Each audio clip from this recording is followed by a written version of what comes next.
COVID considerations for families to plan for fall of 2022.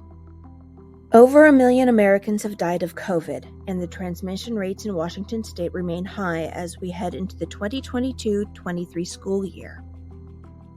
Individual school districts decide what restrictions and policies to put in place for students, teachers, and staff. Families can ask their school district for specific information about safety measures and what to do if a student is ill or exposed to someone who is ill or testing positive for COVID. The Office of the Superintendent of Public Instruction, OSPI, provides guidance and suggestions for school staff and families on its COVID-19 resource page. Whether to vaccinate your children remains a personal choice. The Washington State Board of Health has the authority to require COVID-19 immunization for children in K-12 schools, but has not done that as of summer 2022. Although not responsible for deciding whether to require vaccines, the state's Department of Health website, doh.wa.gov, is a place to get current information and recommendations. What protections against COVID are there for children and teens?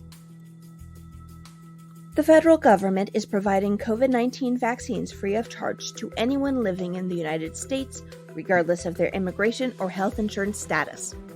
Free vaccinations are available to people 6 months and older. The Centers for Disease Control and Prevention, the CDC, has approved the 2-dose Pfizer and Moderna vaccinations for toddlers, children, and teens. Here are 3 ways to find out how and where to get vaccinated for free.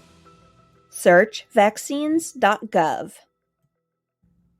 Text your zip code to 438829.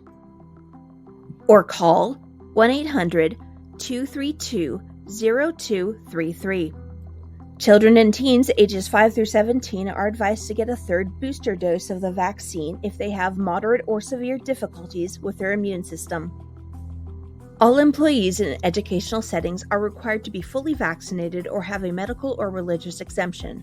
OSPI provides more information about that requirement in a document that includes frequently asked questions. The Washington Department of Health has created requirements and guidance for minimizing transmission of COVID in schools and childcare settings, including isolation of anyone who shows symptoms of COVID. This message is brought to you by Pave and Family Voices of Washington.